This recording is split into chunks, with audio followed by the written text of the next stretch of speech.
Changer de milieu. On va revenir sur Terre, enfin plus précisément sur des rails maintenant, en compagnie d'Ali Maden. Ali, je vous en prie, installez-vous. Il est ingénieur fabrication additive pour SNCF Voyageurs, ingénierie du matériel.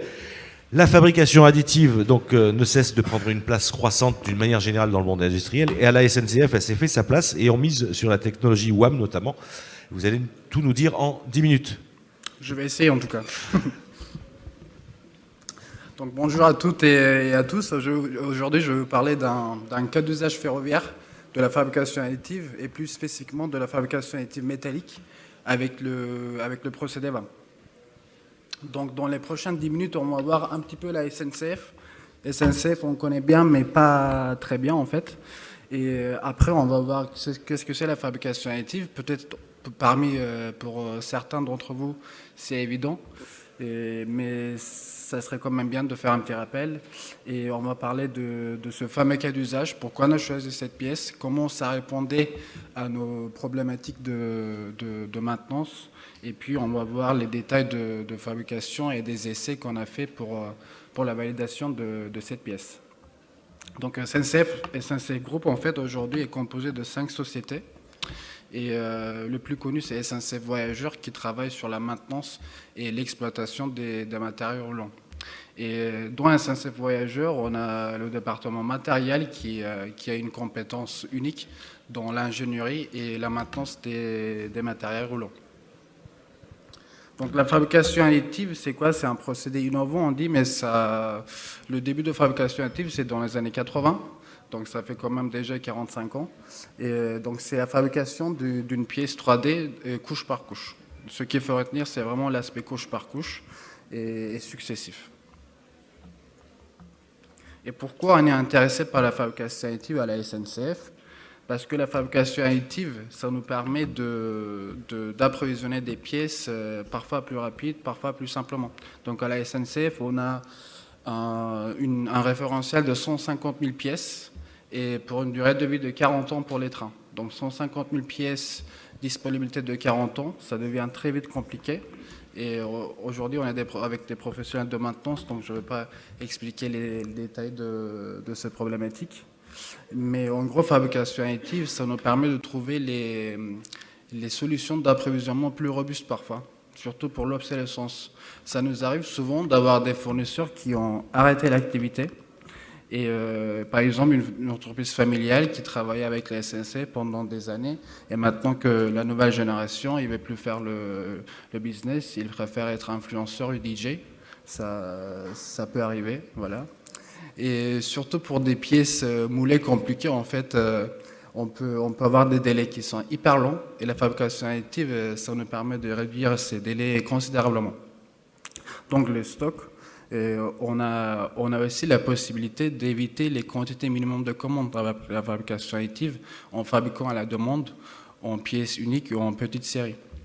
Et surtout, sur la partie qualité, on peut imaginer les conceptions des pièces différemment. Et au terrain, au quotidien, on peut aussi fournir des outillages à nos collègues sur demande pour des applications spécifiques. Alors, on a parlé de la fabrication additive. C'est quoi le VAM? Le VAM, c'est pas un groupe de musique des années 80. C'est un processus de fabrication additive métallique. Et on a toujours cet aspect couche par couche. Donc en fait, on dépose de soudure couche par couche.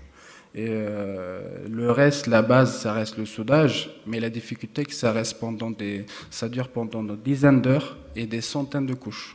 Donc ça crée une complexité technique pour ce procédé. Et du coup, avec le procédé, ce qu'on peut faire, c'est aussi les réparations et le revêtement.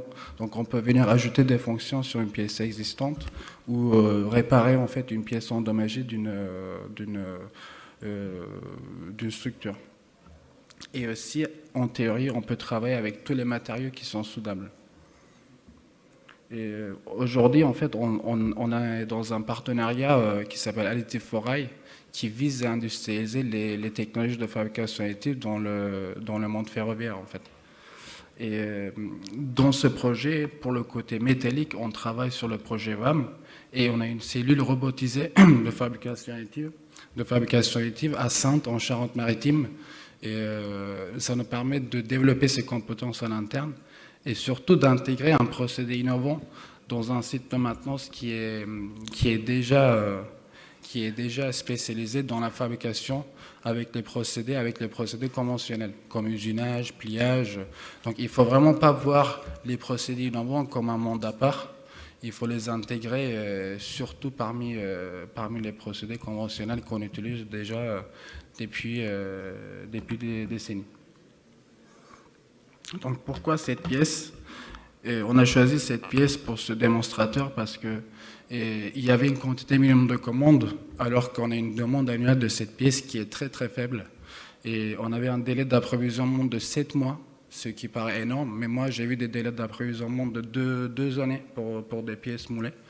Et surtout, en fait, ça nous correspondait aussi aux exigences du procédé VAM. C'était une grande pièce pour l'échelle ferroviaire. Et surtout, c'est une pièce critique, ça veut dire c'est une pièce qui est sollicitée en dynamique. Et c'est une pièce de liaison entre la caisse et le bogie d'un train, donc c'est assez critique pour le bon fonctionnement d'un train. Donc on voit en fait, c'est une pièce de TER, des trains régionaux, et on voit sur le train l'emplacement de la pièce. Donc pour la fabrication de cette pièce, ça durait 35 heures. Ça peut paraître long, mais comparé à d'autres chaînes d'approvisionnement, c'est très court en fait. Et on a déposé 60 kg de matière. Ici, on voit quelques petits exemples en fait de cet aspect couche par couche. On voit les trajectoires de certaines couches de fabrication. Et ça, c'est les premières couches et un petit aperçu de la fabrication. Et on voit la pièce brute à gauche et la pièce usinée à droite. Donc il y a cet effet peau de serpent. Mais je vous assure que la pièce est conforme et bon. Donc on a fait les essais pour valider ça. On a fait des essais non destructifs, des ultrasons, des rayons X en fait pour vérifier déjà que la cohésion entre le plaque de base et la pièce est bonne. Et surtout en fait on n'a pas de porosité, des fissures qui peuvent causer des problèmes pendant le service de cette pièce. Et surtout, le plus important, c'est l'essai fatigue, parce qu'en ferroviaire, en fait, on dimensionne tout pour une durée de service infinie, donc 10 millions de cycles. Et pendant 10 millions de cycles, en fait, la pièce jumelle, pour dire, parce qu'on a fabriqué 2 exemplaires, une qui est testée sur le banc et l'autre qui est montée sur le train. Donc pendant 10 millions de cycles, il a reçu des chargements, il n'y a pas eu de fissure, il n'y a pas eu d'indication.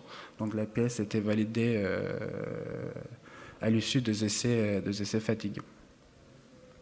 Et pourquoi on a fait en fait cet exercice ? Parce que déjà c'est un cas d'usage ferroviaire qui était exigeant. Donc on voulait montrer en fait avec ce nouveau procédé qu'on peut même répondre à des exigences poussées. Et ça nous permet aussi d'ouvrir la voie pour d'autres applications qui sont peut-être moins exigeantes, mais qui ne sont pas moins importantes. Et surtout, on a fait en interne, ça veut dire on a fait ça avec nos collègues de SNCF, on a fait dans SNCF pour développer ces compétences en interne. Et comme c'était un procédé, en fait c'est un procédé innovant, et on n'avait pas vraiment la maturité de l'industrie à l'époque quand on a commencé ce projet. Et je vous remercie pour votre attention. 10 minutes c'est court, mais s'il y a des passionnés de matériaux et des procédés, je serais ravi de discuter. Merci. Merci de cette illustration très concrète. Voilà. Là, on est dans une technologie dont on parle effectivement depuis quelques années et on voit son application très, très, très concrètement maintenant.